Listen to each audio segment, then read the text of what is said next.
tonight we have Peter Reynolds from Cannabis Law Reform Party. Good evening. Good evening. My name is Peter Reynolds. I was elected the leader of Cannabis Law Reform in February of this year. We are an officially registered UK political party. We're registered with the Electoral Commission. It is our intention at some point in the future to fight parliamentary elections. We don't expect to win any seats. We are a single issue party, so we expect our voice to be heard.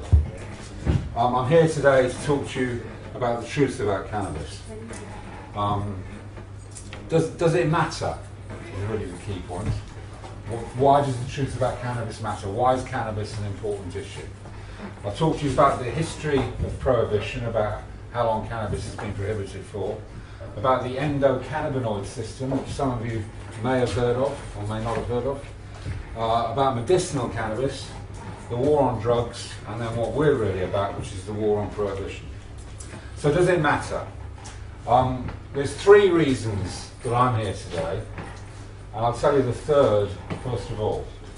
The third reason I'm here today is because about 40 years ago, I used to meet my mate John Pooler on the way home from school at the path on the main road which went down to where he lived.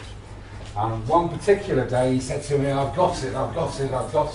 And he pulled out of his pocket this little black lump about the size of the top joint of my thing, which was a quid deal, 1/8 of an ounce of Packy Black. And so we went back to his house and we got out the LP. Some of you might be old enough to remember LPs. We got out the LP and it was probably Blood on the Tracks by Bob Dylan, or an American Beauty by the Grateful Dead or something, or maybe Let It Bleed by the Stones. And we rolled up a joint, and the first thing I remember is being violently sick in my coffee cup. Now, however you want to put it, you could say, some might say from that moment on I was hooked. Certainly I can say to you that for the last 40 years I've used cannabis almost every single day of my life. It's never done anything but good for me. It's only ever been a positive force in my life. And I have had negative forces in my life.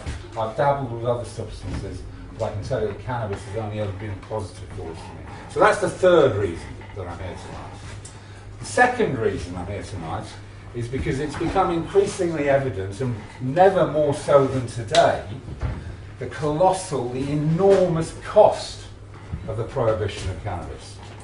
I mean, we now know, by very recent research, we now know that there are something like 3 million people who use cannabis regularly in this country, and something like 10 million people who have used it in their lifetime. In fact, we know that something like 30% of all adults will use cannabis at some time in their lifetime.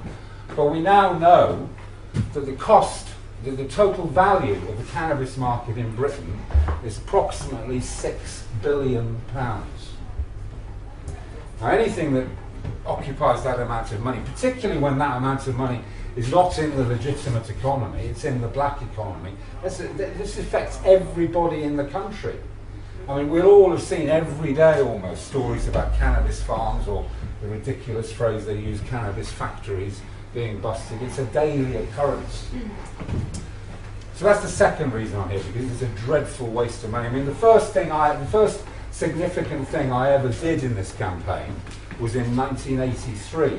I submitted a report to the Home Affairs Committee, and I titled that report An Unaffordable Prejudice. It was unaffordable in 1983, and it's even more unaffordable today. Okay, but the first reason I'm here, and the most important reason I'm here, is because about 5 or 6 years, and I've always been outraged at the way my personal liberty was being infringed, but about 5 or 6 years ago, I began to find out about the proof of the medicinal benefits of cannabis.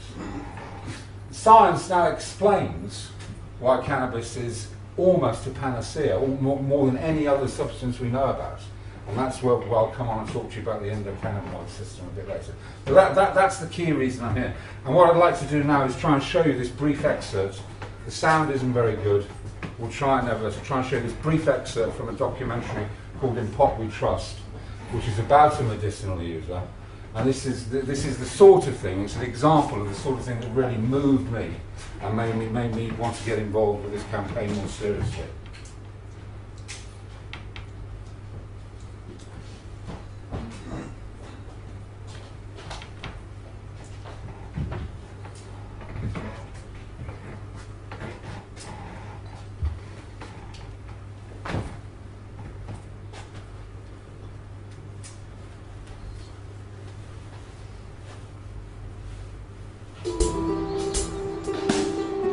I live in a state that has no medical marijuana protection.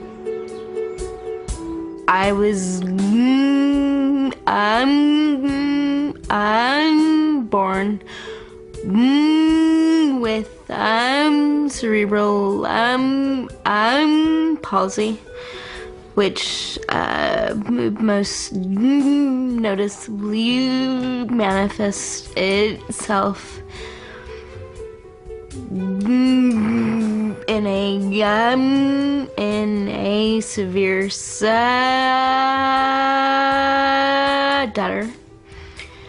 and the right side of my body is much noticeably weaker than my left.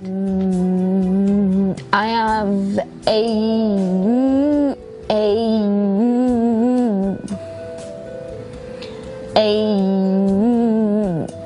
the stutter has got to be one of the most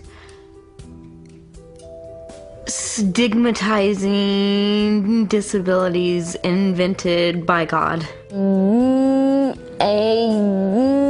Photoshop printer, it won't turn on.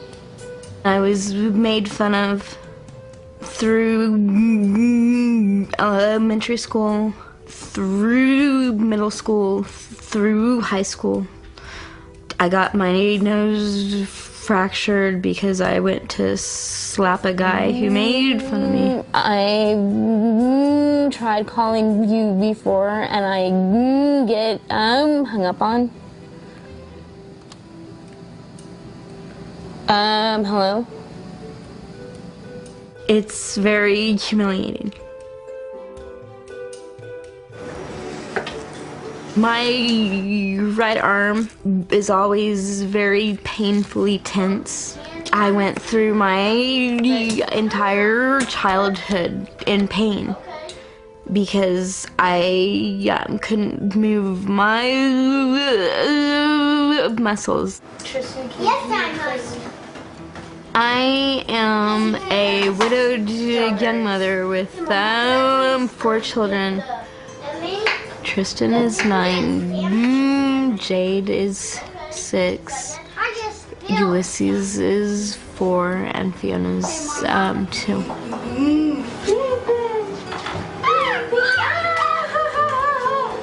They're amazing, and I want them to know how amazing they are and to know that I love them. My kids are spending the night with their grandmother.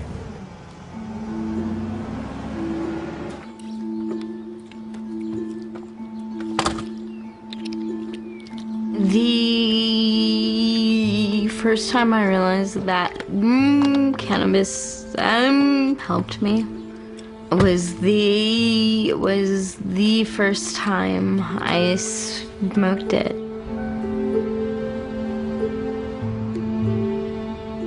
It's been 3 days since I smoked.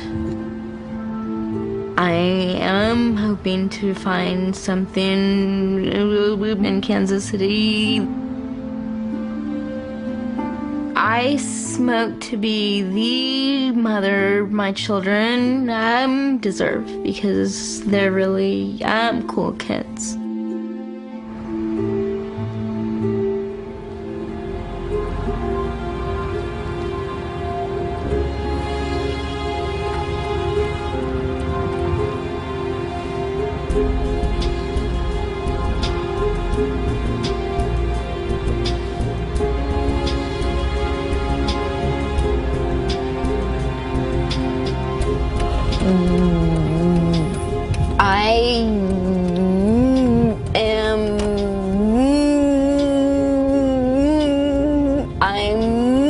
in downtown Kansas City, looking for cannabis. Why? Because I hate the way that I stutter,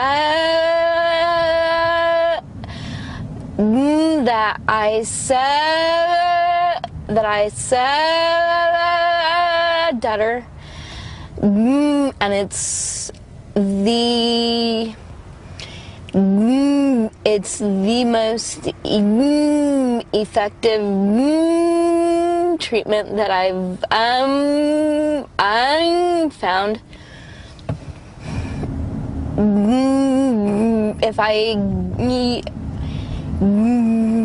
If I were to get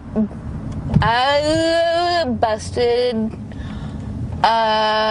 buying or smoking marijuana, there's a possibility that I could lose my children. But it's worth that risk? I wouldn't be half the mother I am without it, because I would just be in way too much pain. So yeah, being a good mother to my children is the most important thing in the world to me.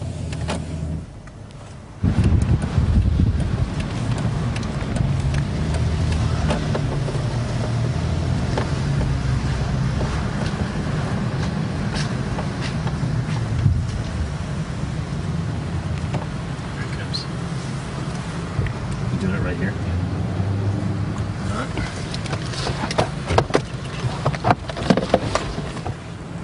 Have a nice night.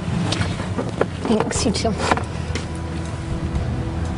How much did he just give you? Not even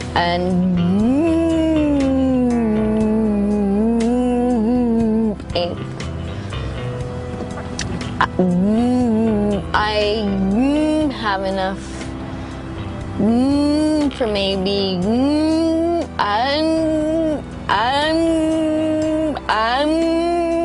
two bowls, and that will last me tonight and tomorrow morning.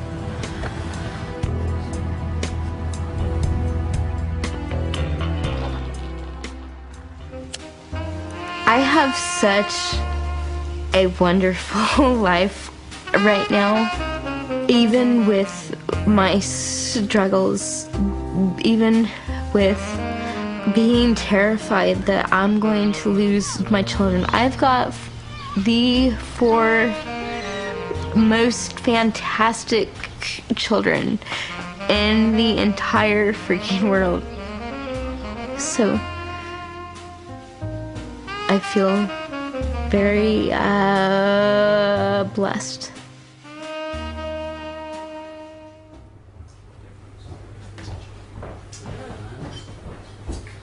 So that's stories like that are the reason that I'm here. I mean, I now know. I mean, that's just one story, and there are a million stories in the naked cities that say. But I mean, I now know lots of people personally whose lives cannabis absolutely transforms. I mean, just like you saw the way that she was able to speak at the end there. I mean, people whose lives are completely destroyed by disability, by MS or by Crohn's disease, where they're simply incapable of leading a normal life. But with the addition of a little cannabis, of one of the safest therapeutically active substances known to man, their life is transformed. And what outrages me, what is more than an injustice, what is an obscenity, is the fact that a woman like that has to go through the sort of process that you've just seen her go through in order to get something simply to make her healthy.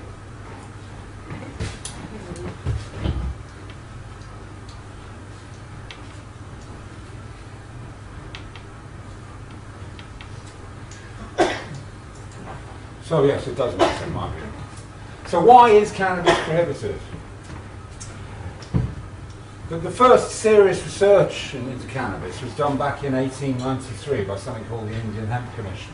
And it concluded, believe it or not, and this will seem very ironic when we come a little later on, it concluded there was no real evidence of any harm from cannabis, and what it suggested was that cannabis should be taxed in order to control it better, back in 1893.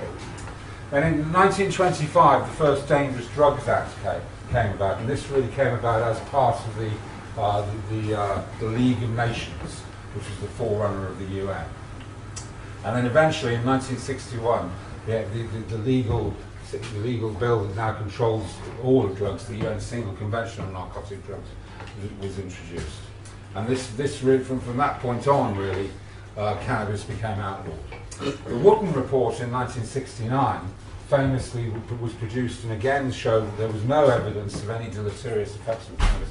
James Callaghan, the Prime Minister at the time, very famously, so the story goes, threw it straight in the bin without even reading it. And then finally, in 1971, the big shutters came down, the Misuse of Drugs Act was involved. Up until that point, you could go into a chemist or a pharmacy in Britain and you could buy tincture of cannabis. And you could use it for all sorts of things. Very famously, Queen Victoria used to use it for her period pains. But you could buy tincture of cannabis. If any of you know anything about THC levels and the controversy that's going on at the moment about how high THC levels, the THC level in that tincture of cannabis you used to be able to buy in British pharmacies was 41%.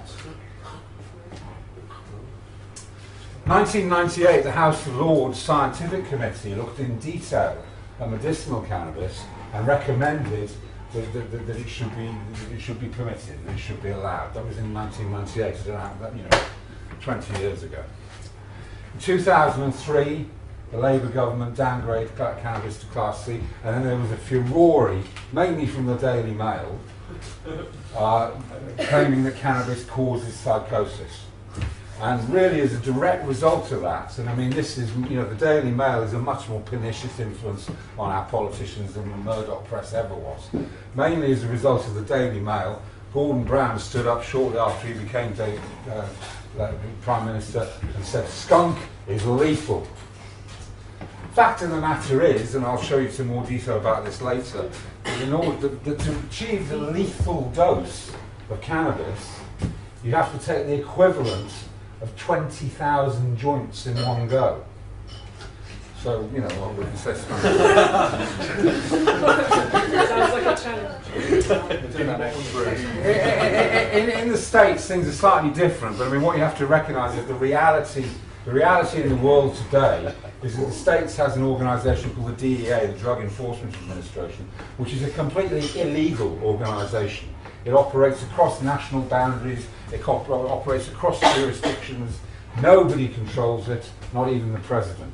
It's a completely autonomous organisation. So what happens in the States really influences everything elsewhere.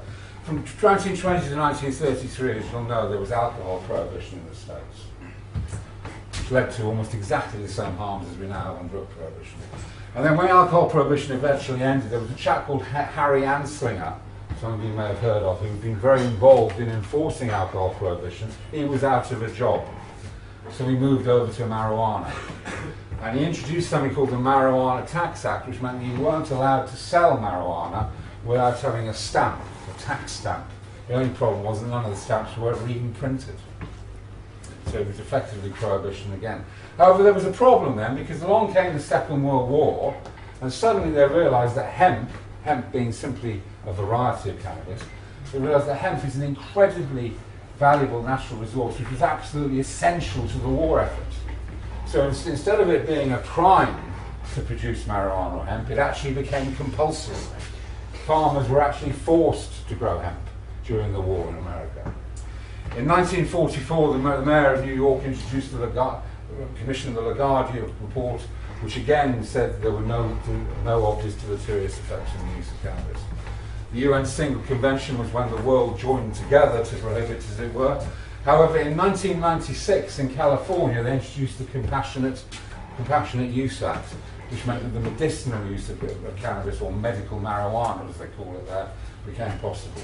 And so ever since 1996, there are now, in fact, missing one out there, this year, the 16th state in Missouri, which in the states introduced medical marijuana. Proposition 19 was a bill in California last year which failed by about 2% to actually legalise marijuana completely. But it's on a knife edge at the moment, but next year in 2012 there are a number of bills coming up in various states again to legalise marijuana completely. It looks less likely that it's going to happen in California, and more likely in fact that it's going to happen in Colorado. But it looks almost certain that at least in one state in the US next year cannabis will be legalised completely, and then there's no doubt about it that will roll out across the world. So what is cannabis? It's a plant. It comes in three varieties: sativa, indica, and ruderalis. Sativa is essentially something that comes from the Asian environment. Indica comes more from the Southern Asian environment. And ruderalis is a shorter plant that is more medical use. Cannabis contains substances called cannabinoids. I updated this presentation this morning and had to change what was previously 66 plus cannabinoids to 100, because that's how fast the science is developing. It was only a few months ago, a couple of months ago, people believed there were about 66 cannabinoids. We now believe there are about 100 plus. There are also in cannabis things called terpenoids and things called flavonoids and other aspects. But all these things have an effect. I mean, we don't really fully understand how they all have an effect, and we don't really fully understand which are the key ones. But the key cannabinoids, which you will probably have heard of, are THC or tetrahydrocannabinol and CBD or cannabidiol. But these are the CBN, CBB, THCV, and CBC cannabichrome are recognised as being important ones, and increasingly we're beginning to understand the various subtle effects they have and the way they interact and work together. And hemp, as I mentioned earlier, is cannabis. It's exactly the same thing. The only difference is that in Europe it has less than 0.2% THC, so you'd have to smoke the whole field in order to get it. Is that a legal definition? That's a legal definition. All right, I mentioned the endocannabinoid system, and this is perhaps, if there's one piece of information that I'd like you to take away from tonight, it's this, because this is crucial. Dr. Raphael Mechoulam is an Israeli doctor, and he discovered, in 1964, he synthesized for the first time THC, which he recognized as being the substance within cannabis that created the high. And then in 1988, he discovered the CB1 and the CB2 receptors, which are in the brain and spread throughout the body. These are receptors which the cannabinoids lock onto. And in 1992, he identified in the body endocannabinoids called anandamide and 2-AG. And anandamide is chemically equivalent to THC, and 2-AG is chemically equivalent to CBD. So these are substances that we produce naturally in our body. We now know, for instance, that people used to talk about the high you get when you do exercise, you go out running. People used to say it was the release of endorphins. We now know, in fact, it's the release of endocannabinoids. So that buzz you get from exercise is in fact being produced by a chemical in your body which is chemically identical to the chemical that you find in the cannabis plant. And the endocannabinoid system exists in mammals, fish, reptiles and birds. It controls pain relief, sensation, appetite, taste, the gastrointestinal system, the central nervous system, the reproductive system, the immune system. All these systems we now know are regulated by cannabinoids. It's fundamental to all aspects of life. And the extraordinary thing is that the only source of cannabinoids outside the body is the cannabis plant. Now you might see, this is why it really is something that can benefit so many different conditions and problems. And there's a Dr. Donald Abrams in the States now who is researching very deeply into something called endocannabinoid deficiency, where many of these problems are actually caused by a deficiency that some of us have in our endocannabinoid system, which can be rectified potentially through the use of cannabis or through extracts of cannabis. So this is a hugely significant thing, and it really explains why cannabis has been used by mankind for over 5,000 years. You know, I mean, over that period of time, if it wasn't working effectively, you know, mankind would have worked that out and would have stopped using it. If it was causing problems over that period of time, mankind would have worked that out and stopped working. So this really explains, this is how modern science explains why the cannabis plant is the miracle that it is.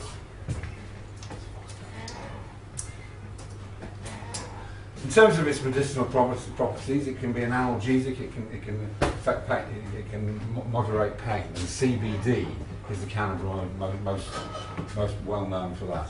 Antispasmodic.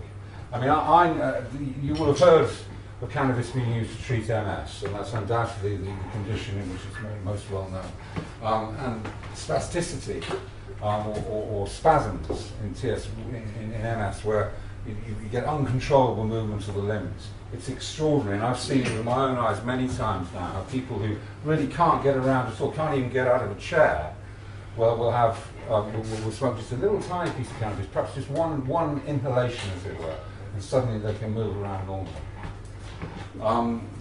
It's remarkably, for all the nonsense you hear about cannabis causing psychosis, cannabis is also proved to have antipsychotic properties. It's anti-inflammatory, it can reduce swelling and pain. Anti-cancer, there's a lot of hype about cannabis and cancer, but it is true that experiments have shown, in vitro and animal experiments have shown, that THC kills cancer. And we know about the marijuana munchies, as they're called, appetite stimulants. There was a very famous story recently about a child in the States who was dying of a brain tumour, and his father fed him medical marijuana, an extract from his tube, and he survived. And you know, there was a lot of hype about the fact that cannabis cured him. I don't think the cannabis had actually cured him. I think what the cannabis had done was it provided, it enabled him to eat. And through eating, his body became stronger and he was able to tackle and fight against it too. However, despite all this, both the UK and the US government say that cannabis has no medicinal value. You might think, how absurd can that be, and what hypocrisy it is. In the UK, the Medicines and Healthcare Products Regulatory Agency have now approved Sativex. Sativex is a whole plant extract of cannabis. It's made by taking cannabis, two particular strains of cannabis, one's a sativa strain and one's a ruderalis strain, chopping it up, mixing it up with an extraction substance, which in fact is liquid, is dry ice, is carbon dioxide, and heating it gently under pressure. Same thing can be done with alcohol. Then they add a little ethanol to it, and it precipitates an oil. And so what you have effectively is concentrated liquid cannabis, and that's what Sativex is. And this has been approved by the Medicines and Healthcare Products Regulatory Agency, and yet the UK government still says cannabis has no medicinal value. In fact, at the moment, under the Misuse of Drugs Act, they're having to reschedule Sativex. It's currently in Schedule 1, which is the schedule that says it has no medicinal value, and they're having to reschedule it in order to comply with what the MHRA says. And they say they're going to reschedule it in such a way as to distinguish it from cannabis. But in fact, there is no distinction between it and cannabis. So this is a real difficult problem for the government, and something which we don't know what's going to happen.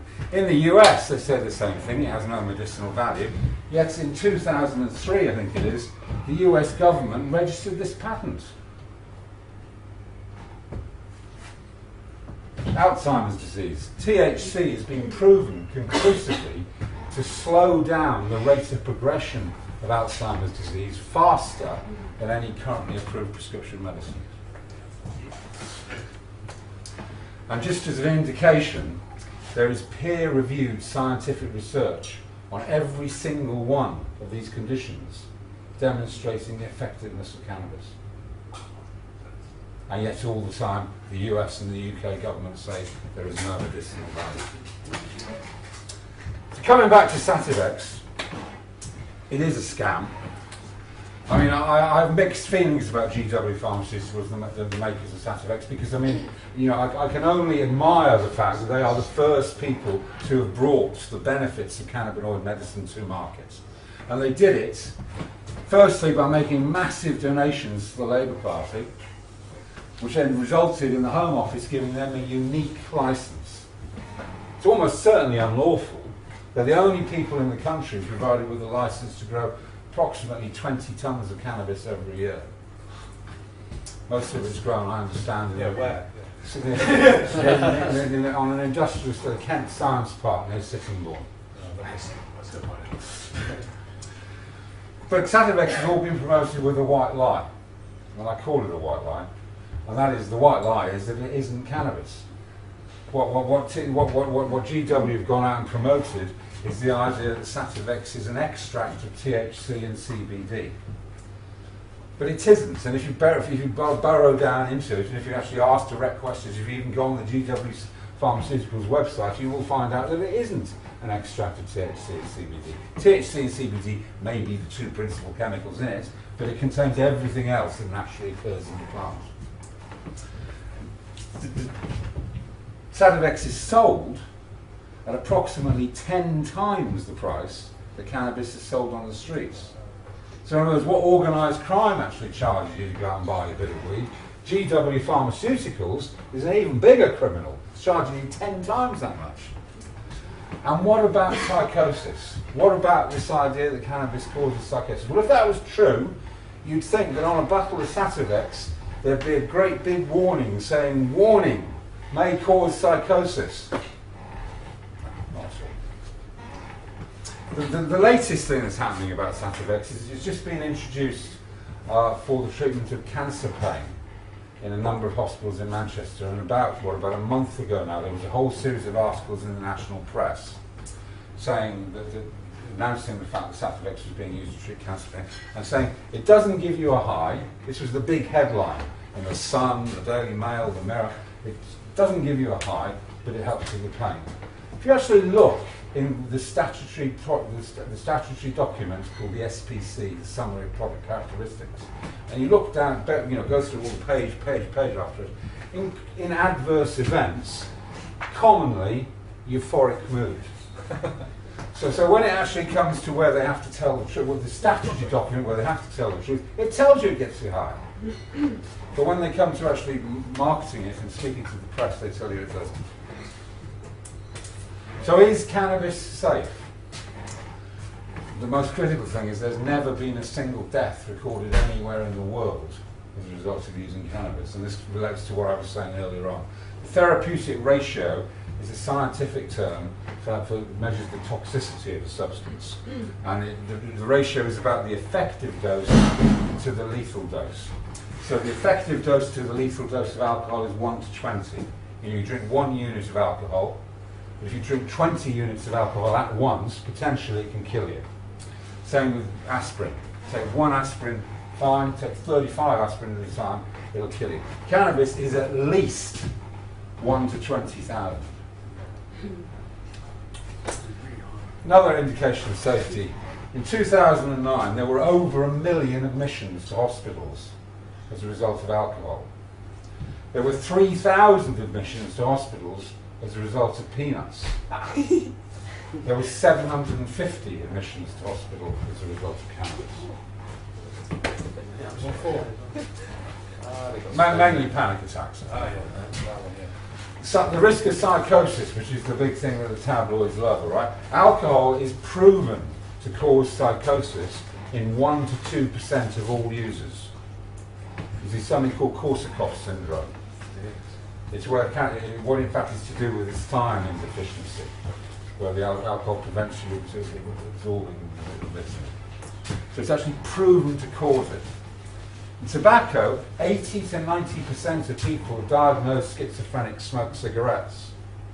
I'm not saying that tobacco causes the psychosis, but that's, in terms of cannabis, the correlation, and these figures, okay, these figures are not cherry-picked. I haven't gone and found out the best study that I can to suit my case. What I've done is looked at a study by Professor Glyn Lewis at the University of Cardiff, where what he in fact, he called it a systematic review, where in fact what he did was he took all the published research on the subject and averaged it out. And the fact is that the worst, the risk of a single instance of psychosis from the use of cannabis is 0.013%, and it's more likely to be something like 0.003%. So in other words, in order to stop one instance of psychosis, you'd have to stop 30,000 people smoking it ever in their life. And in terms of lung damage, which is the other popular thing, extraordinarily enough, the biggest study of its type ever done by Dr. Donald Tashkin at University College Los Angeles showed that he looked at people who've been smoking cannabis neat, smoking cannabis with tobacco, and people who just smoke tobacco. And people who smoke cannabis with tobacco get less lung cancer, fewer lung cancers, and less COPD than people who smoke tobacco alone. And people who smoke cannabis neat get even fewer cancers and less COPD than that. And what he concluded, and this man started out as a skeptic. Right, he started out, you can read all about it, he started out believing that cannabis was going to be much more damaging to the lungs.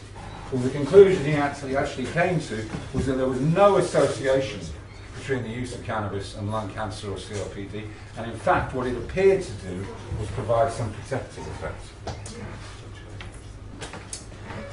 So, moving back to the financial thing, we published last month, on the 14th of September, we held a press conference in the Houses of Parliament, and we published a study which we commissioned from an independent research organisation called Taxing the UK Cannabis Market. So these figures that you have here, these are the most up-to-date figures there are. There are 3 million people using cannabis regularly, that's between daily and monthly. There are 300,000 people in this country growing their own cannabis. It costs about £500 million a year. The criminal justice system, just for cannabis, costs about £500 million a year. It's a £6 billion market, which at the moment is just gifted to organised crime. They say, we don't want anything to do with it, it's illegal, let the criminals get on with it. There's no protection for children at all from the current situation. The only ID that a child needs is a £20 note. As I've already shown, the health risks are hundreds of times less than alcohol or tobacco. One of the great harms of cannabis, or of cannabis prohibition, is are the cannabis farms, where they're destroying property. People are being, Vietnamese, typically people are being human trafficked to act as gardeners. There was a case only last week in Cambridge, where some poor chap who's been in prison for 2 years already and is now about to be deported. They now discovered, in fact, that the UK Borders Agency had identified him as a victim of human trafficking in the first place. Despite that, we sent him to prison for 2 years, and now now we're going to deport him back to Vietnam. So, tax and regulate provides control. The proposal we put forward actually suggests the introduction of a cannabis inspectorate, which in itself will generate something like 2,000 new jobs. Looking at providing home licenses for home growers, etc. And on a conservative estimate, we did this, and if we introduced a tax of approximately £1 per 5% THC level on cannabis, it would produce a net benefit to the UK economy of £6.7 billion per annum. Now that is 3 times the entire international development budget. So this thing where we talked recently about the fact, and it is a noble thing, I suppose, that the coalition government has decided to maintain the international development budget as yet. But this is 3 times that budget, and they could do that almost tomorrow, just with a stroke of the pen. Not only would we benefit from the 6.7 billion, it would also reduce all the health and social harms associated with it. So, these are the aims and objectives are clear. First of all, to end the prohibition of cannabis generally. Secondly, and then the order of these is important. I've explained to you my reasoning already tonight. The second, as a matter of urgency and compassion, we must allow people who need cannabis as medicine to have it. Thirdly, to introduce a system of regulation based on facts and evidence, hemp, and a general education. The way we're doing that is we're trying desperately to work through the celebrity, arts and entertainment world. There are many people, most music that we listen to These would not have been created without the help of a little bit of weed. Comment warriors is something. Comment warriors is something we do. You know, every single day there's stories in the press, particularly about cannabis farms. And what we do is on our Facebook page, every single time they come out, we put it up there and we ask people to go onto the newspaper website and make a polite, intelligent comment. And if you go on them now, and I'm proud of this, I really am proud of this, you go on any newspaper, anywhere in the country, any time there's a cannabis story, there's clear members up there commenting, telling people the truth. And it's not going to, you know, I don't suggest that's going to have an immediate effect, but you know, we've been doing it for over 6 months now, and when we've been doing it for a year and 2 years, it impacts on newspaper editors, it impacts on journalists, anyone who goes to see again and again and again. I believe that that's going to work. We will run election campaigns, as I mentioned earlier. Legal Remedies is a campaign we're running where we've now got approximately 30 people who are medicinal cannabis users. We've had them go to their own doctor. We've had their own doctors provided them with written support. So it varies from doctor to doctor. Some are very supportive, some are less supportive.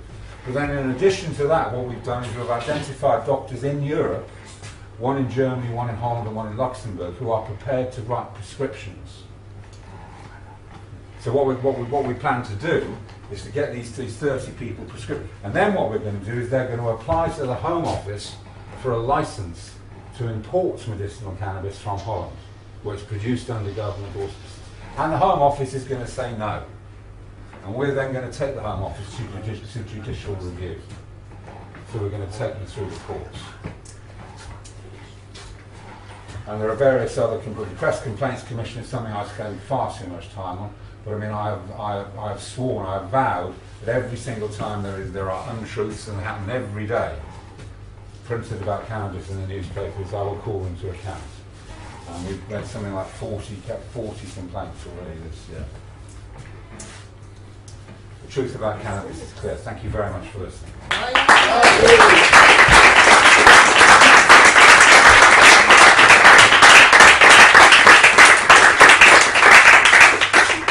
I'd obviously be pleased to take any questions. Yeah, we're talking about the medicinal use of cannabis. I mean, I'm not I'm not a skeptic at all, but I watched a documentary about California where they hand out prescriptions for weed or whatever, hash, but it seemed like the system was being abused because there's all these people saying they suffer from anxiety, stress. Even someone got a prescription for asthma, and it just how would you stop the system being abused like that? Well, there's no doubt it is being abused. There's no doubt it is. I mean, having said that, in a sense, the prohibition of cannabis is so ridiculous that what does it matter anyway? You know, but you don't even need a prescription in America. What you need is what they call doctor's recommendations. So all the doctor has to do is just recommend that medical marijuana might be able to help your condition. But asthma, strange as it might sound, asthma is a condition that is treated by cannabis because cannabis acts as a bronchodilator. It actually expands the airways in the lungs.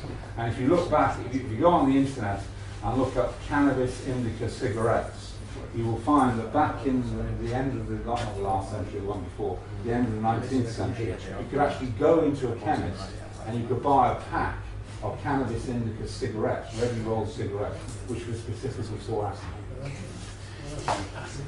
Should we have a break and then we'll come back and have a little bit of a debate? Yeah. We'll have a 10-minute break, give ourselves a beer, grab a weed, toilets behind us, have a cigarette, no spits out on the streets, okay? And then we'll come back and we'll have a chat about discussion and stuff. Alright, that's on everybody else. Okay, just want to say next week we have the lady who signed up the TruthJuice Birmingham, Vicky Hatcher. She's coming down to do a talk on holistic therapy. Holistic therapist Vicky talks about social and personal interaction and how it affects our everyday life, health and well-being. This presentation will look at ancient cultures discussing chakras, meridian systems, bringing the old and the new together. So, advertise it, let people know. We'll be here next week. Flyers and posters. There's some flyers and some posters up at the front desk there. Take as many as you think you can give out. Take posters, stick them up. Yeah, we need to advertise this. We need to fill this place out, really. Yeah, it's only been going a few weeks, but we still need to get more people in. So, people at the universities, people who work. Yeah, if you can put them up in your workplaces, take them to your universities, hold a residence. Yeah, we have flyers. If you need them, just ask. I'll speak to myself or Toby over here. Otherwise, question and answers for Peter. Cheers.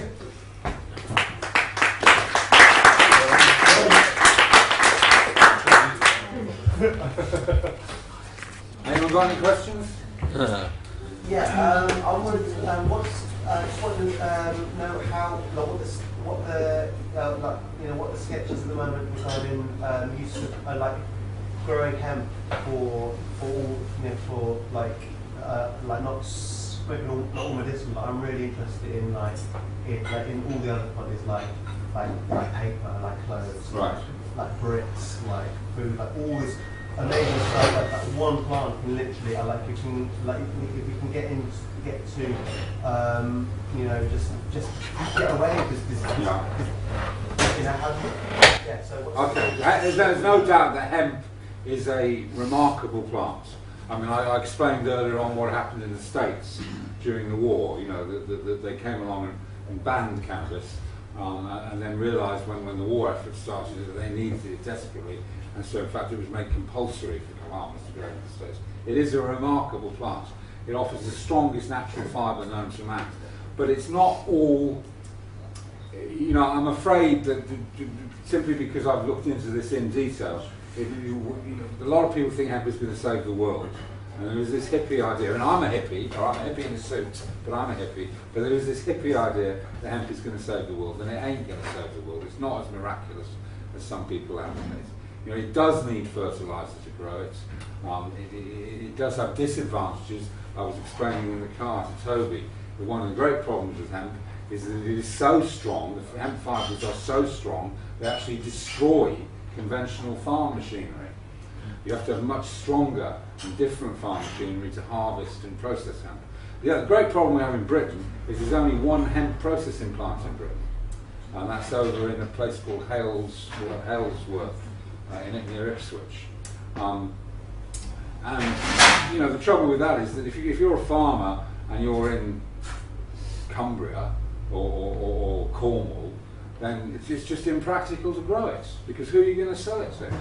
You know, and so whilst hemp does offer all sorts of potential, you know, at the end of the day, you've got to get farmers to grow it, and farmers aren't concerned with idealism or ecology. They're concerned with putting food on the table for their family,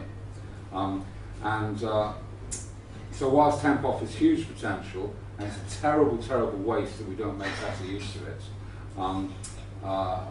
Until such time as cannabis, the restrictions on cannabis are lifted, I don't see anything happening with hemp. I mean, in fact, it's getting worse, because until recently, hemp technology, who are the people near Ipswich who have the hemp processing plant, they were allowed by the Home Office to issue hemp growing licenses themselves to farmers who wanted to grow it. But about less than a year ago now, the Home Office removed that privilege, and now any farmer who wants to grow hemp has to apply to the Home Office for a license directly, the cost of which is in the thousands. It's not a question, more of a comment. I don't know much about this subject, but I did see a video, and it was Henry Ford. Did he make a car? He did indeed. Rudolf Diesel, who invented the diesel engine. All right, he invented the diesel engine to run on biodiesel, on oil made from plants. And Henry Ford actually grew hemp on his own land in order to power the Model T. The Model T was designed to run on hemp oil. In my area is a guy, I'm from Spain, from a little village in Sierra Nevada, in the south of Granada, and a guy created on his own a car and a motorbike with cannabis oil. The cannabis oil, yeah. He grows the noise and make the oil, and you change the motor. In fact, the more efficient you make to make oil, to make diesel out of cannabis, what you need to do is press the seeds. In fact, there's a more efficient way of getting energy out of hemp or cannabis, and that is to get what we call bioethanol through a process which I can't pretend I understand properly. But it's a process of sort of alcoholic decomposition of the biomass material. So I want to make this a much more solution-based project, TruthJuice. That's something we've been working to. What can we do here, to actually further the actual use of cannabis as a medicinal plant, and actually to legalise it as what you're clearly. Well, I think the main thing you can do is you can first of all you can join Clear, which, as I say, will cost you a £5 or only £1 a year if you're on benefits. And secondly, you can lobby your own MP about it. You can ask your own MP what he thinks about it, what he or she knows about it, and you can all the information you need to speak to your MP is on the Clear website. So include draft letters. There are template letters on the Clear website which will enable you to write to your MP and put particular points. All the information you need is on our website. Excellent. Do you have links to the kind of systematic literature reviews on the trials that have been conducted? We do. On We the do. website? We do, yeah. Okay. If you look on the website, everything is on the website. I can't pretend it's the best website in the world. It's a lot better than it used to be, but I mean, we do everything. Not everybody who works for Clear is a volunteer. We raise donations and funding for the website. You can find everything you want on the website. You've got to remember that a lot of the research material is impenetrable, through the word, I suppose. It's very difficult to understand, but it's all on there. It's all on there. And if you've got questions about it, you can leave comments on the website. You can leave questions on the website, and there are always people ready to answer. There were recently trials with MS, wasn't there? There's a continuing trial with MS. So are the results? Because I know I was involved with someone a few years ago, 4 or 5 years ago, who was involved in that trial. Is this ongoing? And there's one trial called Cupid. Cannabis, I can't remember what it stands for now.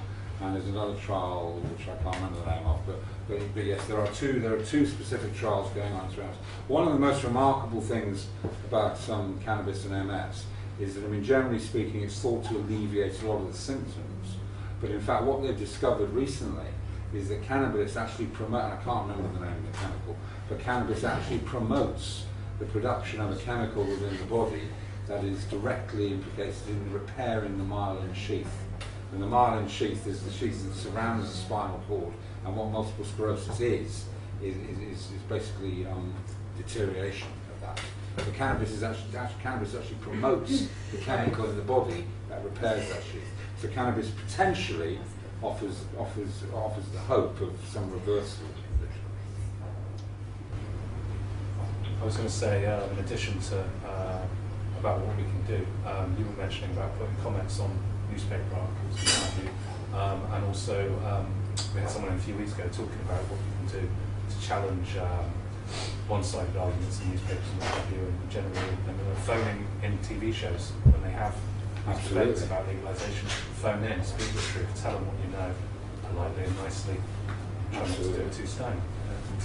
And that works, they're interested. The prejudice, druggies, scumbags, lazy, scroungers. That's why I wear a suit. I'd stopped wearing suits for 20 years. But when I started wearing suits again because of what I'm doing. Because we have to break this prejudice, and that's all it is. It's a lot of these people, they're not allowed to abuse you if you're black anymore. They're not allowed to abuse you if you're gay anymore. They're not allowed to abuse you if you're in a wheelchair anymore. But if you use cannabis, they can call it what the hell they want. And that's what we've got to break down. I was going to ask you what you thought about the corporate intervention into the financial side of things. Obviously, you're saying $6 billion in this country. I mean, I can't remember the figures for the States, but it's now bigger than corn and wheat combined. It's the biggest crop in California, And, bigger than wine. The JP Morgan and Goldman Sachs have written up cannabis bonds, and Monsanto are also financing the legalised cannabis drive, specifically in California. I know that's the case. Is it crop? Yeah, although there's a lot of complexities in that about Monsanto terminated seeds. Absolutely. Sorry, so that's why I was going to I know ask. you have a very nice conversation, but very few people can actually hear. Speak up a little bit, and then it would help. But yeah, what's your thought on those corporations coming in? If it's criminalised, obviously, what we want is we want cannabis not being victimised or used medically. But if that's coming only through licensed corporate activity. Well, the huge problem we've got is that one of the great influences on keeping cannabis illegal is the pharmaceutical industry, because for the reasons I've explained about the endocannabinoid system, we now recognise that cannabis has the potential, or individual cannabinoids have the potential to treat, potentially cure, a wide range of conditions. And of course, Big Pharma wants to keep this all to itself. And also the nature of modern medicine is reductionist. What it says is, what we need to do, cannabis is a very complex substance, contains over 100 cannabinoids plus other substances. What we need to do is reduce it down, reduce it down, reduce it down, until we find the single substance that is having that effect, put it in a pill, and then patent it and sell it and market it and make billions of pounds. And what's very disturbing is that the patent law in the States is much more exploitative than it is in this country. I mean, in this country you can't patent a plant. The only person who's got a patent on a plant is Mother Nature, but that's not the case in the States. In the States, if you create a new hybrid, you can get a patent on it. That's what I think Monsanto are going against. That's right. And GW, disturbingly, I've explained there's over 100 cannabinoids now been identified. Disturbingly, a large number of those cannabinoids are known by an acronym, 2 letters and a number, and the 2 letters are GW. Because they're actually patenting cannabinoids, and they're patenting specific combinations of cannabinoids as extracts. So they're seeking to tie the whole thing up for themselves. Would you recommend talking to your doctor about your use of cannabis if you use it for a medicinal use? If you use it for there's our medicinal leaflet down there. There's the leaflet on it. It's got the headline "Cannabis Saves Lives" in front of it. Yeah. If you use cannabis for medicinal purposes, please talk to your doctor about it. What you've got to remember is that most doctors will never have heard of the endocannabinoid system. Yeah. Because most of the doctors you're dealing with, they will have finished their training. It was only discovered in 1988. They probably finished their training before that. And doctors don't have time to read research papers. GPs don't have time to read about things like this. Most of them won't even have heard of it. It's not even being taught in universities yet. But if you want to find out more about it yourself, just go on the internet and find out. Just a little bit. I use cannabis regularly for. I got a broken back. I get back spasms, spasmodic. And I told my doctor about this, and I explained this to the police when I got arrested for carrying cannabis, and they actually released me from the charge because I was using it. Yeah, right. Yeah. So it is actually, worth actually telling your Well, doctor. it is beginning to have an impact. There's no doubt. If you look at what's going on in the courts recently, there is more sympathy being advanced towards this. And they'll just put it back. But in the new year, the Sentencing Council, which is responsible for issuing guidelines on sentencing, is issuing its drug offences guidelines. And it put out a consultation in the year, to which I put a very comprehensive response, suggesting that whether or not medicinal use should be a mitigating factor in cannabis cases. A lot of officers are like that. It's certainly worked in Bristol. Yeah. On my own personal level. Yeah, I've had a number of arrests and stop and searches that have ended when I've said I use really? it to guys so I can see that. Yeah. And my optician agrees, and my doctor. Well, I think what I'm very much hoping is that when these new guidelines come out, it will be formalised in that. I spoke, not only did I submit a response to their consultation, but I actually spoke. When I told the Sentencing Council that Professor Leslie Iverson, who is the chairman of the Advisory Council on the Misuse of Drugs, and the government's chief drugs advisor. When I told them that he gave a lecture last year called Bringing Cannabis Back into the Medicine Cabinet, they were astounded. They had no idea. So, here's the people responsible for establishing what the guidelines are for drug sense, and they have no idea what's going on. So hopefully One of the first things David Cameron said after becoming Prime Minister in Parliament was that everyone should read a book by a good friend of his called Common Sense on Cannabis. It's actually the second line of his first statement. he referred to, I don't know the name of the author, but he referred to a great friend of his who had written a book called Common Sense on Cannabis. Right. And he used it as part of a joke. It wasn't like he was being pro-legalisation. But he then later on went on to talk about they want to do a royal review. Right, Royal Commission on the drug laws, which we looked down. That's right, he was very much in favour of that at one point, he was, but he's backtracked now. Yeah, there seems to be a weird backtrack. Is it illegal to use hemp? Because they use hemp to make clothing. Yeah. No, industrial hemp is you have to have a license to grow it. But it has to be, but it's a specific strain that has a THC content of less than 0.2%. But I mean, once it's processed and turned into fibre, then I mean, it's not absolutely possible. And in fact, just a minor, it's not a minor point; it's a major point. But it shows something about the thinking. Cannabis itself isn't illegal. All right, the law doesn't make cannabis illegal. It makes your possession. Use isn't even illegal. Use isn't illegal to use cannabis. It's illegal to possess it, to cultivate it, or supply it. So the law isn't about controlling the cannabis. The law is about controlling you. Cultivation means chop the plant down. It doesn't mean to grow. It means to actually cut it. Does it? What about the coffee shops in such in Holland? There's talks of closing them down, isn't there? That's right, it's not going to happen.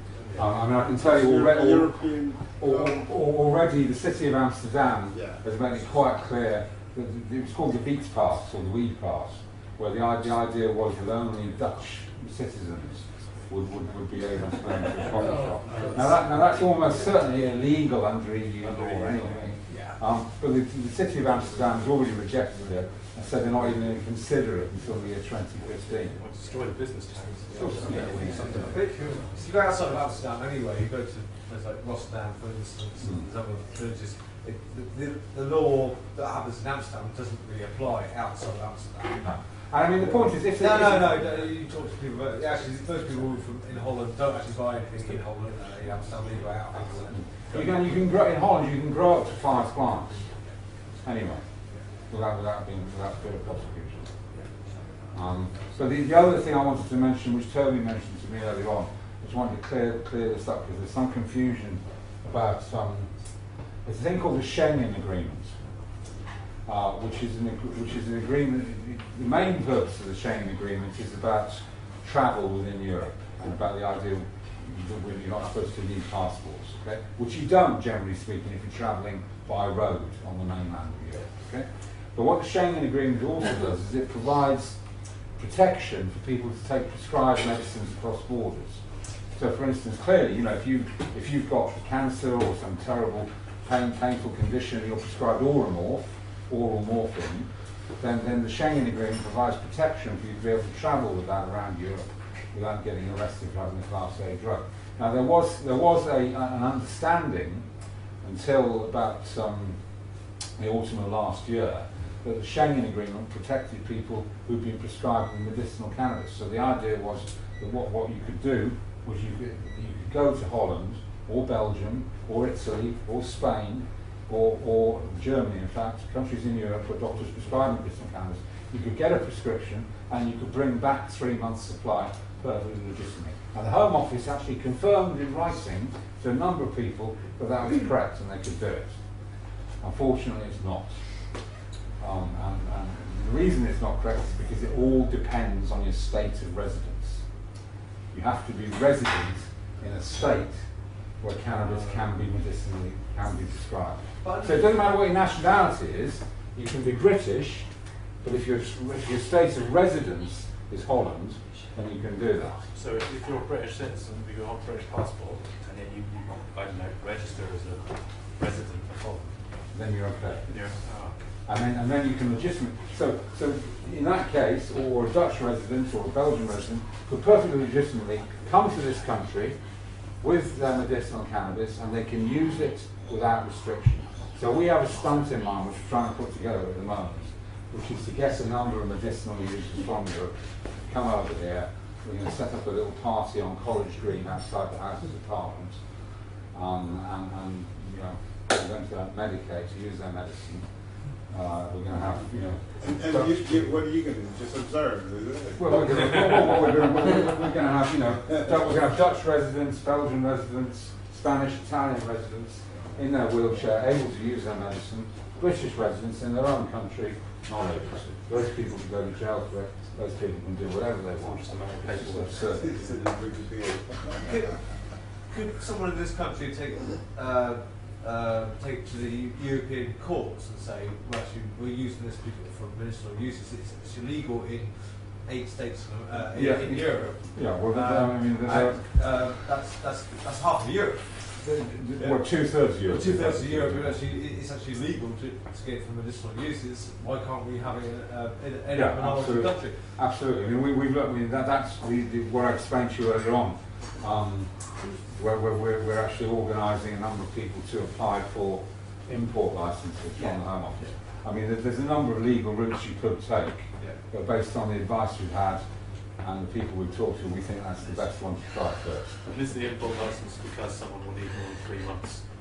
That they can't go to Holland every 3 months? Well, you can't. Well, that doesn't apply anyway.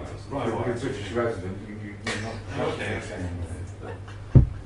Legal standpoint now, if you go caught with cannabis and you said it's for medicinal use, you just carry on down that road and then take it through the court? No, it doesn't work, because in 2005 the Court of Appeal threw that argument out. The argument of medical necessity. And what it came down to in legal terms was that medical necessity, the only way you could argue medical necessity was to say you need that drug, because if you don't have that drug now, then you're going to die now.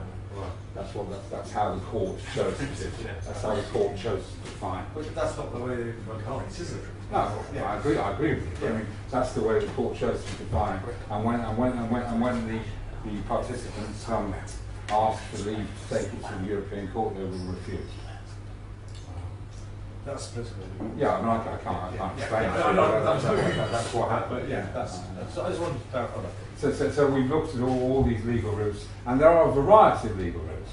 You know, the trouble is, you've either got to have loads of money or no money. Well, Anyway, no money. And if you've got loads of money, believe me, they'll take it all off you. Yeah. So basically, people with no money should get arrested for drug possession and then should go to the courts. Yeah, and that's the way we're going now. You know, I mean, if you know, the scenario we're looking at is if you go to your doctor, he writes out a letter saying, I know my patient uses cannabis, I believe it helps him, I understand there's a lot of scientific research that supports him in this idea, and if I possibly could prescribe it to him, I would. Then in addition to that, we take you to Holland, or we bring Dr. Cambridge over to this country, and he actually writes you out a prescription that prescribes you 2 grams of medicinal cannabis every day, and he gives you that. So we then go to the Home Office and we say, right, here's my application for a license to import this from Holland, and in support of that I've got evidence from my doctor, and I've actually got a prescription from a Dutch doctor. Now, the Home Office are going to say no, you can't have it, so then we have to take that and we have to put it before the judge. That's it. Now, I know what I think, Judge, you know, I mean, how far has this gone up the line so far? Has it gone right up to the Supreme Court? we're now at the state. We're now at It's the gone to the state. House of Lords yet? What I'm talking about now, this process I'm talking about now, we're now at the stage where about 30 people have written to the Home Office saying that they propose to apply for a license, and can you confirm to me that you will examine this application on its own merits, and can you confirm to me what the fee will be, and is there any possibility of a remission of the fee because I'm on benefits, blah, blah, blah. And so what we expect the Home Office to do now is write back and say no, at which point we can take them to court. Right, okay, so I mean, we could be, you know, it could still be years away. Slightly different. Have you been in contact with the sort of the Freeman legal fiction side of things regarding cannabis law reform? That's smile. I don't know if you're a minefield now, are I was wondering if you crossed. So next week. The actual legal fiction talk's going to be. Oh, I'll take the date. 9th of November. Yeah, we are. 9th of November. Well, I mean, you know, it's all very, my father's a lawyer, my sister's a lawyer, my eldest son's a lawyer, and they all think it's a load of bollocks. I just wondered if it's gone down that route yet. And well, no, I mean, you know, I've heard all the stories, and I've, you know, you know, it's a great idea.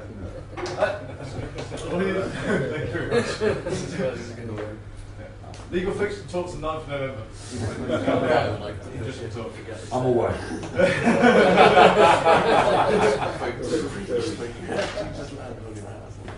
Excellent. Anyone else got any more questions at all?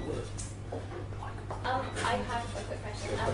What's the kind of government stance on growing, say, your own plant, not for intent to supply, but just for, like, say, if you needed it for medicinal purposes, rather than buying off someone on the street who you don't know whether they're responding? Exactly, and you don't want to participate in organised crime. Yeah, exactly. It's an ethical choice. Some judges are accepting that as some sort of mitigation. And I think there is a very good chance that when these guidelines come out in the new year, based on what they said in their consultation, I think there's a very good chance that they will effectively decriminalise growing 2 to 3 plants. Okay. When I say yes, when I say effectively decriminalise, what I mean is that what they will say is that the sentence growing 2 to 3 plants should be a discharge. Right.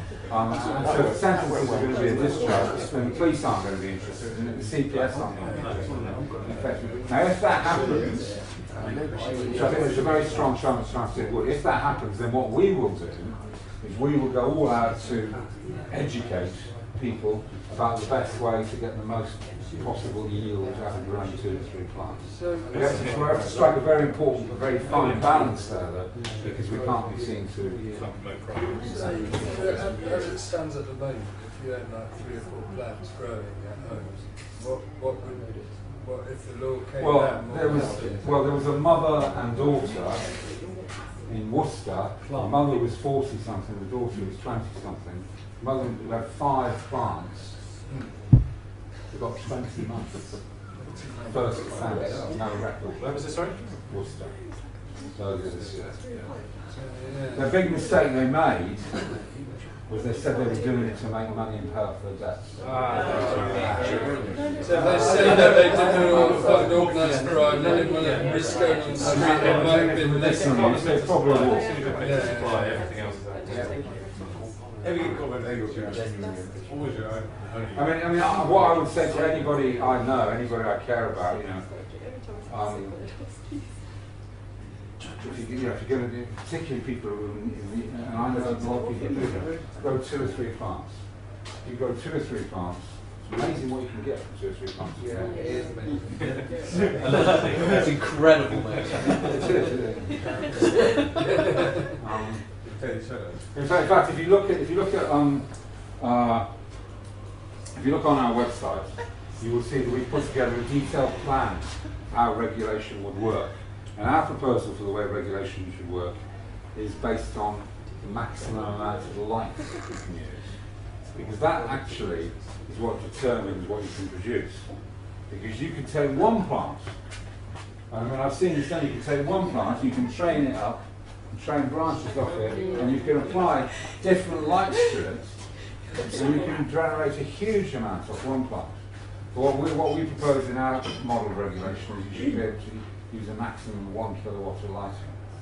It doesn't matter how many plants you have. You could.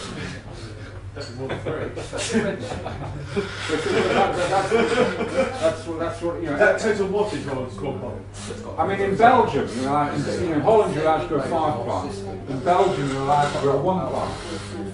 In Italy, there was a ruling recently in Italy where typical Italian character, where the judge's ruling was literally, if you're growing cannabis plants on your balcony, then that can't be regarded as a crime. Everyone build that one, That's very Italian. Wow. What age group? I mean, you recommend for this age group to smoke cannabis? What about children? They're not that young now. There's no doubt that if cannabis is a psychoactive substance, therefore it has the potential for harm. Of course it does. It would be stupid to say that it doesn't. And there's no doubt that there's more potential for harm in young people whose brain is still developing.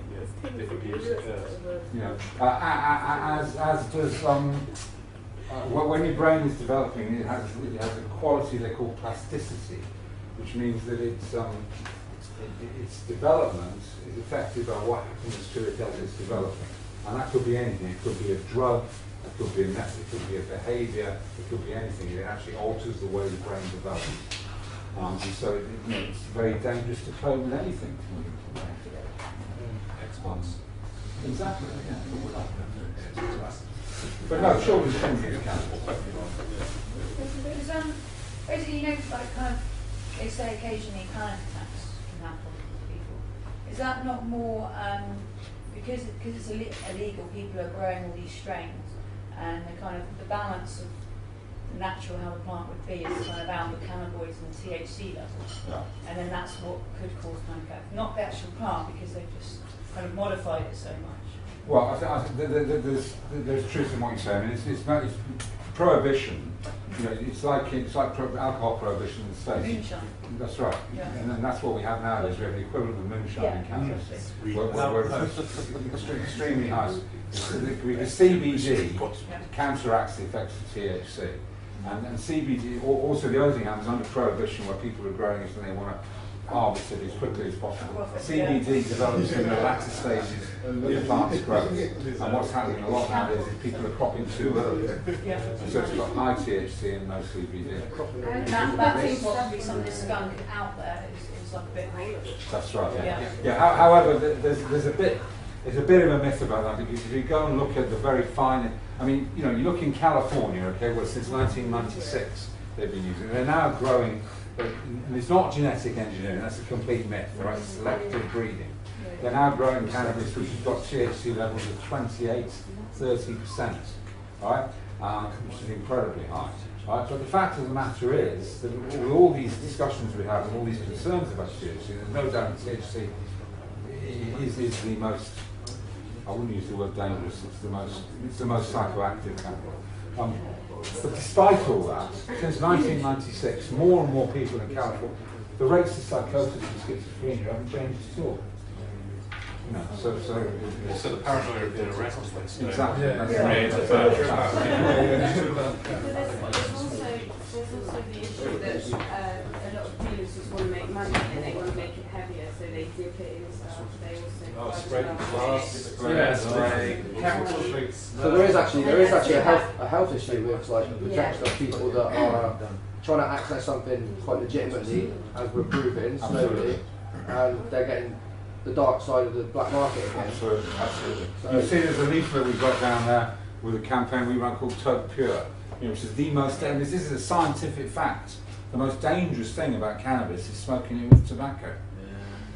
I don't smoke cigarettes anymore, but I've had 2 periods of nicotine addiction in my life. And despite that, even when I have been smoking cigarettes, I've always smoked my weed, either hash in a little glass pipe or weed meat. How much rumour is there about glass and things being like sprayed on crops to replicate THC? Is there any? Do the police do any research on the stuff they confiscate? No, do they like? they don't look care into about them? that. They don't care about that at all. They did announce. I think it was Dorset Police Force. They announced that there was an enormous amount of weed that had been sprayed with glass. But I don't know whether that was just because they got loads of stuff I mean, from arrests or whether In Cornwall, a few years ago, it was quite a big thing, and there was these two guys, dealers in Truro, that had quite a lot, and they were trying to sell it, and people had wised up to it, and they were like, no, they weren't buying it came up it. here as well, yeah. And literally within a few days, they were stupid, they decided to smoke it, and they both died. Whoa. Because Yeah, it's fiberglass, you know, and you're smoking. I mean, I'll give you a story not about cannabis, but it shows how much our government, you know, they say that the prohibition exists to protect our health. But I'll just show you what their true motive is, right? James Brokenshire, who is the Minister for Crime Prevention and was until recently in charge of the drug strategy, back at the end of last year, he was talking about cocaine. And he very proudly stood up in a debate in Westminster Hall and said that he could prove that his drug strategy was working. And it was a measure of the success of his drug strategy that the levels of adulteration of cocaine are now higher than they've ever been. And if you actually look at what they adulterate cocaine with, most of it is even more harmful than cocaine. Yeah. What's What's interesting is people that are being prosecuted for cocaine, they're being prosecuted on the weight of the bag, and then they're being told the amount that it is pure. That makes no difference. That's right. Yeah, but if it's a small amount of cocaine in there, why are they being prosecuted for the weight that they were arrested with? It's the same as strength of weed, whether it's 10% or 2%, you know? Yeah, exactly. It done on the weight.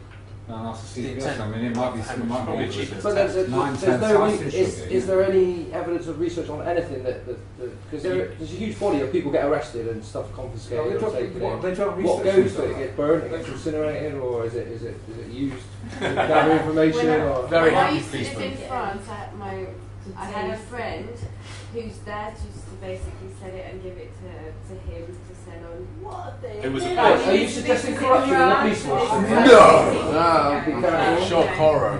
My mum used to be a social worker, and they used to go into the drugs training course at the police station. And there was a massive lump of hash on there on Monday, and that lump of hash got smaller and smaller for that entire week. So no, I'm sure that everyone's sweet. Of course they are. Training. Here, try it out. Yeah, exactly. Yeah. My only Well, criminal. I'm not insinuating the social workers were stealing it. My only criminal record is when I was 17, I was busted with 6 tons of acid. I was charged with 3. But you had a fun time that piece out, didn't you? Police cells are not fun. Short deal on there. What the fuck? Oh my god! I got busted with a kilo of weed, and when I got to court, it was less than 3 ounces. Wow. Yeah. I bet you were pleased though. Huh? It doesn't make the charge less. Well, no, yes, it's in court. That was actually a kilo when I get over it. Smack. So a very good friend of mine who's a bit nuts anyway. Yeah, he actually saw me in court went, that was actually a kilo when I get to the police, and the judge went, yeah, right, okay. And left with that. Wow. That's all in the past now. 10 years ago.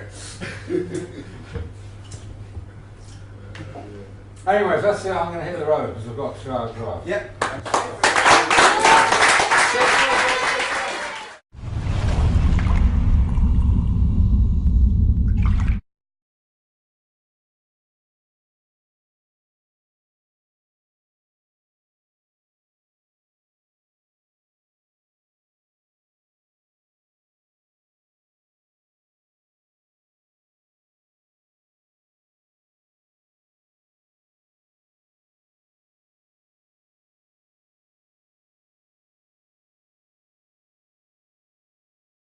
Tonight we have Peter Reynolds from Cannabis Law Reform Party. Good evening. My name is Peter Reynolds. I was elected the leader of Cannabis Law Reform in February of this year. We are an officially registered UK political party. We're registered with the Electoral Commission. It is our intention at some point in the future to fight parliamentary elections. We don't expect to win any seats. We are a single issue party, but we expect our voice to be heard. I'm here today to talk to you about the truth about cannabis. Does it matter?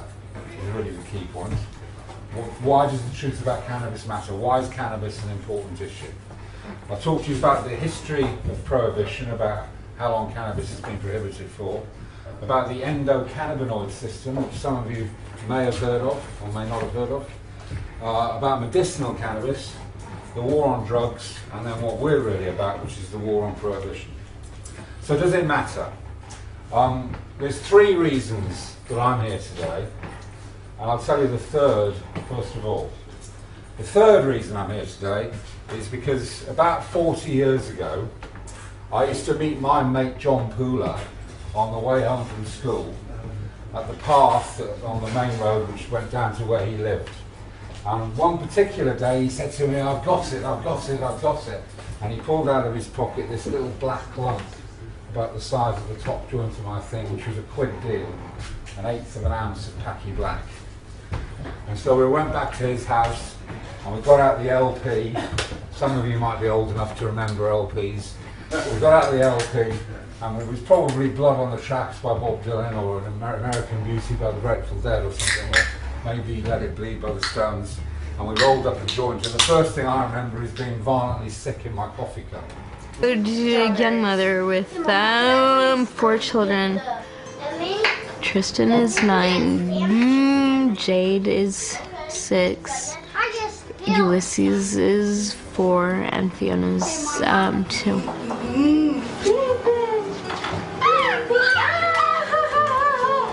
They're amazing, and I want them to know how amazing they are, and to know that I love them. My kids are spending the night with their grandmother.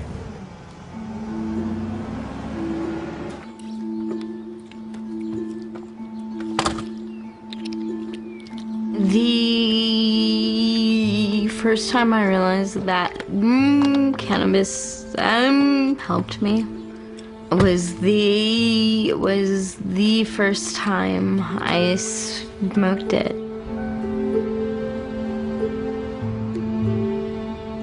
It's been 3 days since I smoked. I am hoping to find something in Kansas City. I smoke to be the mother my children deserve, because they're really cool kids.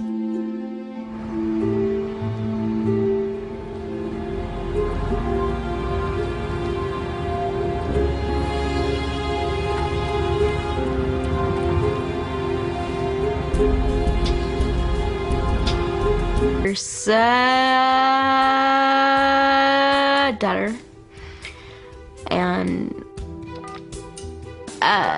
the right side of my body is much noticeably weaker than my left. I have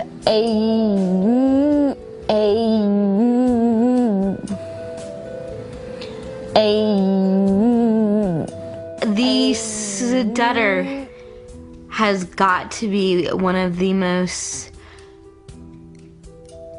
stigmatizing disabilities invented by God. A Photoshop printer, it won't turn on. I was made fun of through elementary school, through middle school, through high school. I got my nose fractured because I went to slap a guy who made fun of me. I tried calling you before and I get hung up on.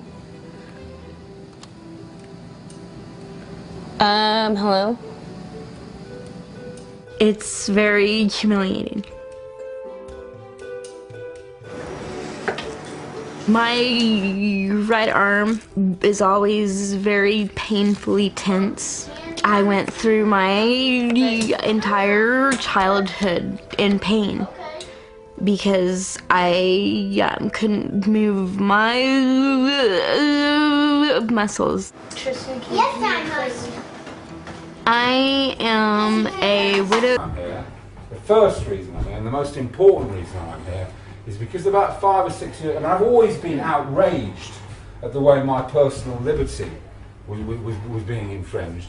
But about 5 or 6 years ago, I began to find out about the proof of the medicinal benefits of cannabis. Science now explains why cannabis is almost a panacea, more than any other substance we know about. And that's where I'll come on and talk to you about the endocannabinoid system a bit later. But that's the key reason I'm here. And what I'd like to do now is try and show you this brief excerpt. The sound isn't very good. We'll try and show you this brief excerpt from a documentary called In Pot We Trust, which is about a medicinal user. And this is the sort of thing, it's an example of the sort of thing that really moved me and made me want to get involved with this campaign more seriously.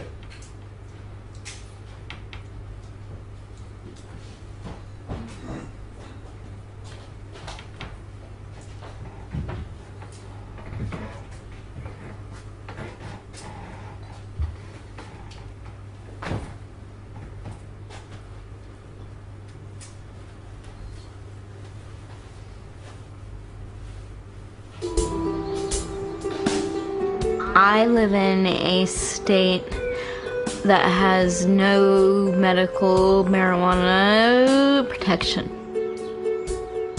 I was I'm born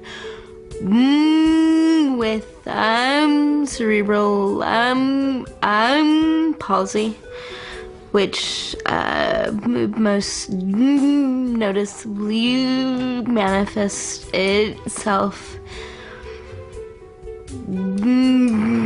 in